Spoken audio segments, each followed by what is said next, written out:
would you sign the AI letter that is being thrown around at the moment, which is to say, stop training AI because there's a threat to humanity and threat to society. So I think it's come out this week on it that I actually can't remember who signed it. Elon, Steve Wozniak, Noah Yuval Harari, just some big uns then, and lots of other people within the. Funnily enough, though, no one from Microsoft. I wonder why. Yeah, so it's this week's news. Last number I saw wasn't very big in terms of people who've. It's not signed it. Mega, but it's significant. Like Yeah. the people that are signing it are like leaders within the space. So GPT-4's come out fairly recently as well, and I think, is it tied in with that? Do you see it as? So they're wanting, or they're suggesting capping it for now at that, not releasing any further. But I think the thing is, it's got to a point with GPT-4 where it's reaching autonomous learning and autonomous development. So I don't know how they would see it stopping unless they turn the power off. Which they're not going to do. So I don't know. I get it. And I think the speed in which it's advanced, if we're talking about ChatGPT since it got released to the public, is mega. It's like mind-blowing. I've read that they're asking for 6 months, down tools for 6 months. Not down tools, but you know what I mean. Stop training it. Well, it starts getting tricky when they open it up to the internet, which they are doing. Yeah. So it's now going to be capable of going and finding information. And the reasons that I've read as to why this letter exists is, apart from what we've touched upon, they're saying that they've picked out the threats that they think AI poses to the likes of society. And I know how many times have we talked, I don't mean us, but do you read about conversations as to whether AI is going to replace jobs, etc.? I think that's really extreme, but what do you think? Like, is this all a little bit media frenzy? I think there is an element of that, but this is like a preview, isn't it, of what could happen. I think we're not in a. I think this is kind of why Google's been so cautious about rolling Bard out, because its capability is not, I don't think, properly understood. You're talking about something that learns autonomously. And when you really think about that, then it becomes a little bit frightening. Yeah. And I think I was reading this morning about the big potential sort of red flags, and hesitancy isn't quite a strong word when I'm about to say this. What I was reading is about it getting into the wrong hands. Inherently, it's gonna, isn't it? The internet. I read something about Putin in 2017. Said something about its power already, and you don't want to hear that from him years ago. No, I think it needs governing somehow. I don't know how it would be governed. It'd probably take the big tech companies to put something in place. I think Microsoft, Google, people like that to come together and put something in place to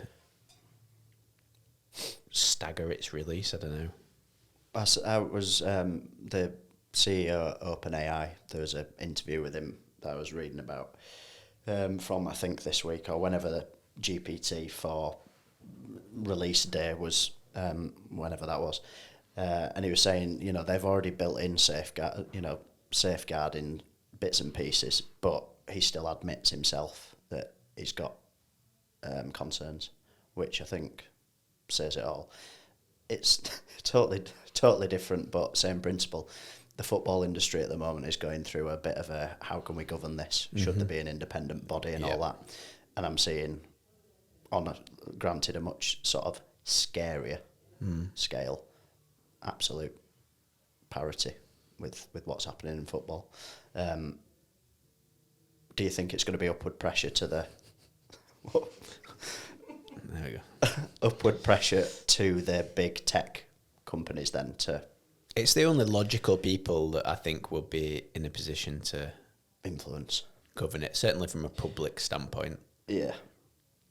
It's interesting, this week was, I think, the second New Biz conversation I've had with a potential client that have mentioned proactively embedding the likes of ChatGPT into their future content plans. It's funny, isn't it? I've been testing the API since December 2020. Right. And it's now picked up traction. Like we built it into Google Sheets and something else back in 2020, early 2021 when the beta was out. And now it's public. Obviously, it's being mass adopted. I think all this it's going to take jobs is, I think, propaganda. I think you need the human to use it to its full potential. And also, like, someone, I can't remember again what I was reading, someone rightly said it takes a human to kickstart it's human input. But what I think people are probably slightly worried about is when it doesn't need that. Yeah. which could happen quite quickly. Yeah, and I guess that is concerning. But it's really interesting to see or hear content plan ChatGPT specifically being referenced here as slotting into future content plans for couple of conversations I've had already. I'm not surprised though. We're literally building it in Yeah. to all our stuff at the moment. We're using it at the moment across the board to increase efficiency, not to do things for us. Yeah. But it does just open up potential time saves. It's just building trust in the output and not just doing it as a copy and paste exercise. It's how you utilise it, and how you train it, and how you integrate it. Yeah. It's comparable to when the calculator came out into public. Into the public, I can't remember what year it was when the calculator, but there were people protested against the calculator. Really? Yeah, Oh, because they were worried.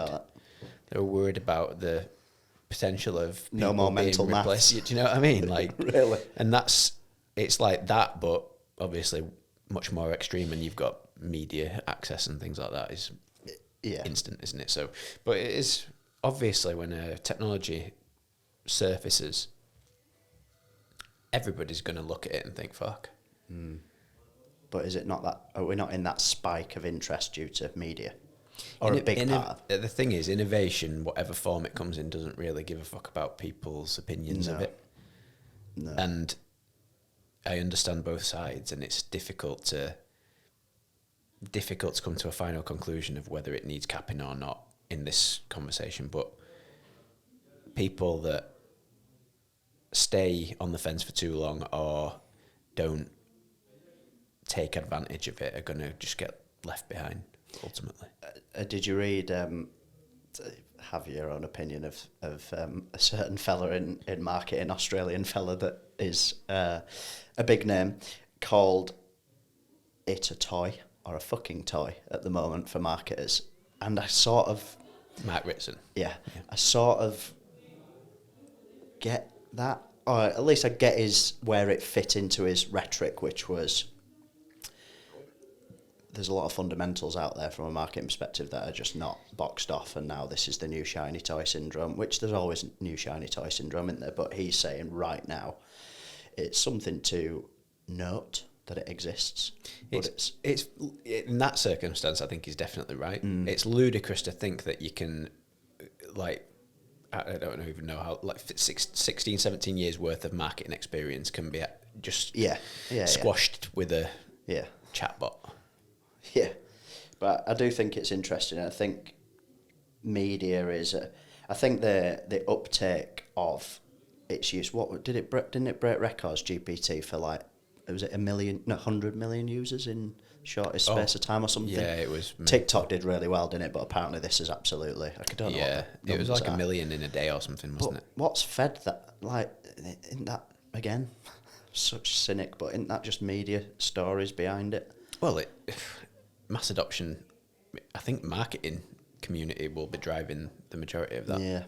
And it's the people that are going in thinking, right, this is going to help me be much more efficient. Yeah, I think it's, again, someone saying see it as a tool to enhance rather than Of course it is a replacement. Yeah. I can't remember what the terminology used by the OpenAI fella. Something about they've got ambitions for it to become the reasoning engine rather than, as I've said, like a replacement platform or whatever you want to call it, which I thought was quite an interesting angle to take on it. The other, going back to Ritson though, in his article, he also said that it's a fucking toy, and I think where he was coming from there is LinkedIn at the moment is just absolutely cluttered.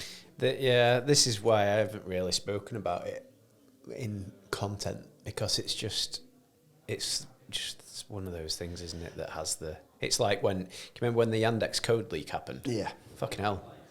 But that's what I mean by this shiny toy syndrome as well. This isn't just a media frenzy in sort of Yandex leak perspective. This is something to play around with as well, like en masse, absolutely en masse.